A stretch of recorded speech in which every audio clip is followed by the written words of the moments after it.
Quando pensamos em exercício, a imagem que vem à cabeça é quase sempre mecânica, não é? Músculos, calorias, suor. Sim, uma visão muito de força bruta. Exato. Mas e se o grande beneficiado de um movimento bem executado não for o músculo, mas sim o cérebro? Hoje vamos analisar uma ideia que parece quase ficção, a de que podemos literalmente esculpir a nossa mente através do movimento.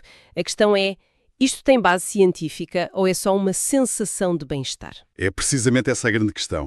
E a nossa análise vai basear-se numa entrevista muito detalhada com a Caroline Berger de Femini, que é uma especialista que junta precisamente estas duas áreas, a prática de Pilates e a neurociência moderna. Ok. O nosso objetivo aqui não é só falar de exercício, é mergulhar a fundo no como e no porquê. Tentar perceber se uma prática corporal consciente pode mesmo ter um impacto profundo e, mais importante, mensurável, na nossa saúde mental, emocional e até cognitiva. Perfeito, vamos a isso. O ponto de partida de toda esta conversa, segundo a fonte, é que temos de desfazer um erro histórico. Um erro cultural, quase. Sim, a ideia de que o cérebro e o corpo são coisas separadas. A cabeça pensa, o corpo faz. Mas a Caroline Ferranti diz que isso está completamente errado. Ela descreve o cérebro não como um computador isolado, mas como um órgão profundamente internado que se molda a cada segundo com o que sentimos e como nos movemos. Exato. E o que antes podia parecer filosofia, hoje tem uma base científica muito sólida. A neurociência já abandonou completamente a velha ideia de um cérebro com gavetas. A gaveta da lógica, a da emoção. Essa mesma. Hoje sabemos que ele funciona como uma rede incrivelmente complexa, dinâmica. O córtex, a parte mais exterior, está num diálogo constante com as estruturas mais profundas. O tronco cerebral, o cerebelo, é uma orquestra. Uma orquestra, gosto dessa analogia. E é mesmo. As funções não estão isoladas. O pensamento, a emoção, o movimento, tudo emerge desta conversa constante entre todas as partes. E essa conversa, essa orquestra, nós conseguimos espreitar, conseguimos vê-la acontecer? Conseguimos. E é isso que muda tudo. Tecnologias como a ressonância magnética funcional, a RMF, ou o eletroencefalograma, o EEG, permitem-nos ver esta orquestra a tocar em tempo real. Ah, sério? Sim, vemos que quando movemos um braço, não acende só a luzinha da área motora. Acendem-se redes inteiras que envolvem planeamento, percepção do espaço, até regulação emocional. A separação que tínhamos na nossa cabeça, bem, ela simplesmente não existe na biologia. Ok, é aqui que a coisa fica mesmo interessante. Porque se essa separação não existe, a nossa ideia sobre o que é o Pilates tende a mudar radicalmente. Completamente.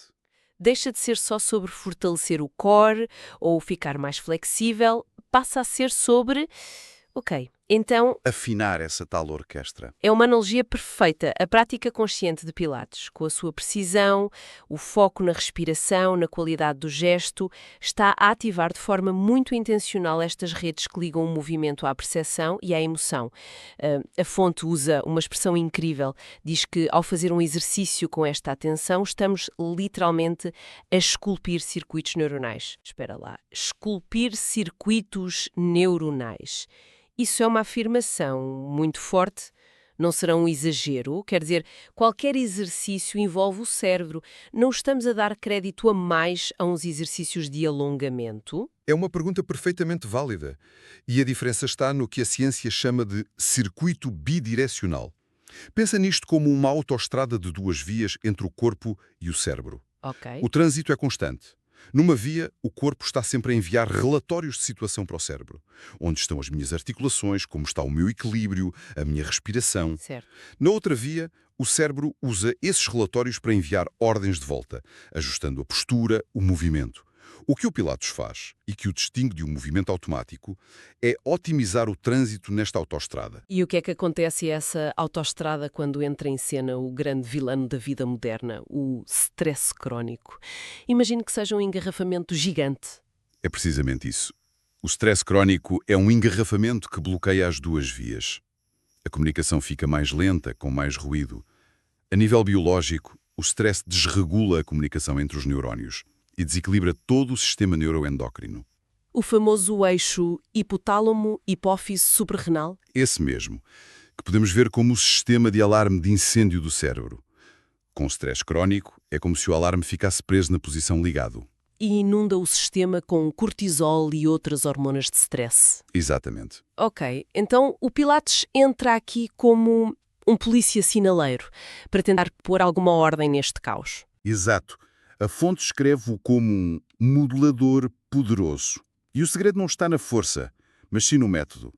É a combinação de 3 coisas: respiração controlada, precisão do gesto e consciência corporal. Uhum. Isto cria o ambiente neurofisiológico perfeito para desligar o alarme.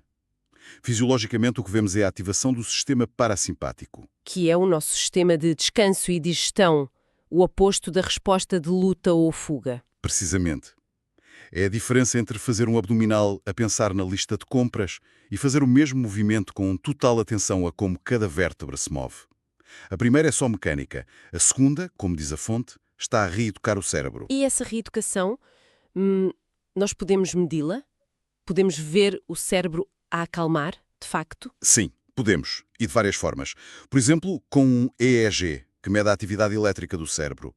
O que os estudos mostram é um aumento das chamadas ondas alfa e teta. O que é que isso significa em termos práticos?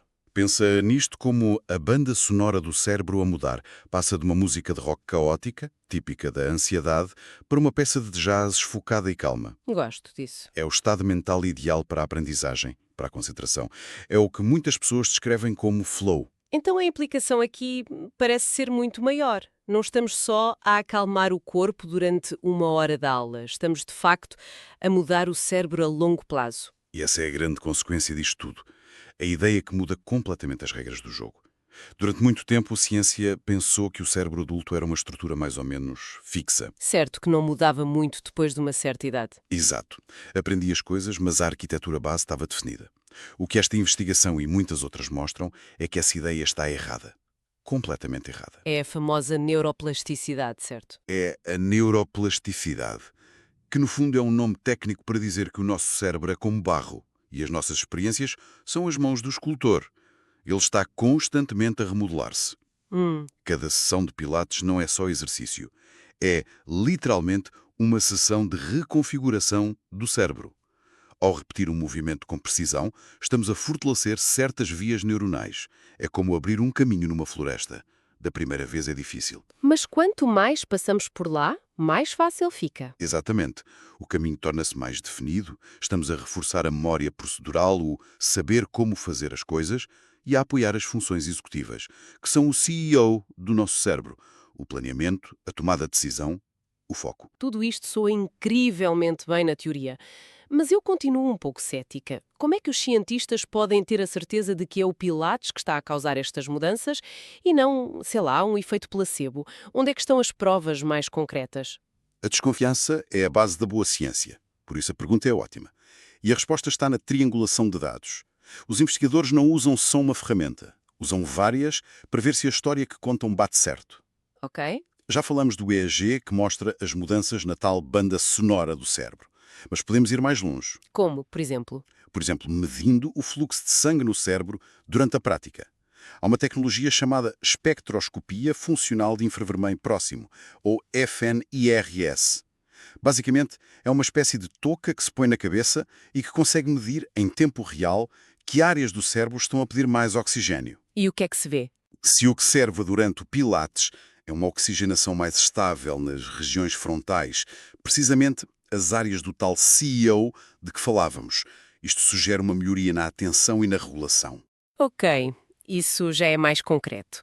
E para além do cérebro, o efeito é visível no resto do corpo? Sim, e essa é outra peça do puzzle.